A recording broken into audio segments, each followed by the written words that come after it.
The book of John, chapter 5. After this there was a feast of the Jews, and Jesus went up to Jerusalem. Now there is in Jerusalem by the sheep gate a pool, in Aramaic called Bethesda, which has 5 roofed colonnades. In these lay a multitude of invalids, blind, lame, and paralyzed. One man was there who had been an invalid for 38 years. When Jesus saw him lying there and knew that he had already been there a long time, he said to him, "Do you want to be healed?" The sick man answered him, "Sir, I have no one to put me into the pool when the water is stirred up, and while I'm a-going, another steps down before me." Jesus said to him, "Get up, take up your bed, and walk." And at once the man was healed, and he took up his bed and walked. Now that day was the Sabbath. So the Jews said to the man who had been healed, "It is the Sabbath, and it is not lawful for you to take up your bed." But he answered them, "The man who healed me, that man said to me, 'Take up your bed and walk.'" They asked him, "Who is the man who said to you, 'Take up your bed and walk'?" Now the man who had been healed did not know who it was, for Jesus had withdrawn, as there was a crowd in the place. Afterward Jesus found him in the temple and said to him, "See, you are well. Sin no more, that nothing worse may happen to you."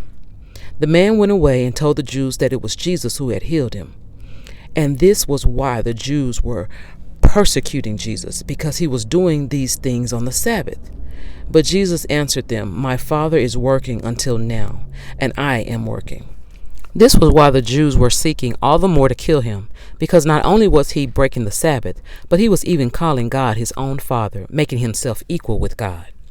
So Jesus said to them, "Truly, truly, I say to you, the Son can do nothing of his own accord, but only what he sees the Father doing. For whatever the Father does, that the Son does likewise. For the Father loves the Son, and shows him all that he himself is doing. And greater works than these will he show him, so that you may marvel. For as the Father raises the dead and gives them life, so also the Son gives life to whom he will. For the Father judges no one, but has given all judgment to the Son, that all may honor the Son, just as they honor the Father. Whoever does not honor the Son does not honor the Father who sent him. Truly, truly, I say to you, whoever hears my word and believes him who sent me has eternal life. He does not come into judgment, but has passed from death to life.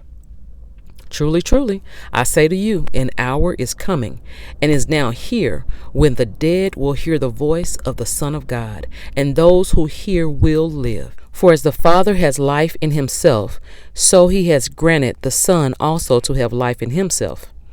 And he has given him authority to execute judgment, because he is the Son of Man.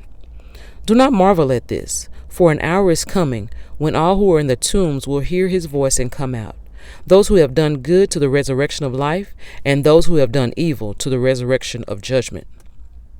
I can do nothing on my own.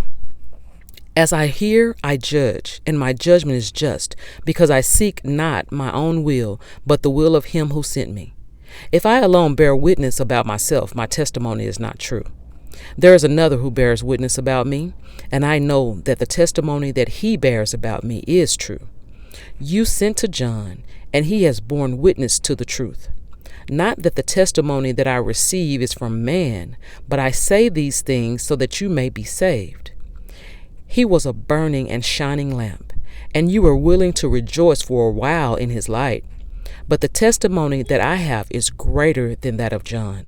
For the works that the Father has given me to accomplish, the very works that I am doing, bear witness about me that the Father has sent me. And the Father who sent me has himself borne witness about me. His voice you have never heard.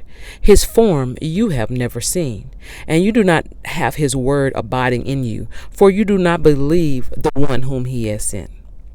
You search the scriptures because you think that in them you have eternal life, and it is they that bear witness about me, yet you refuse to come to me that you may have life.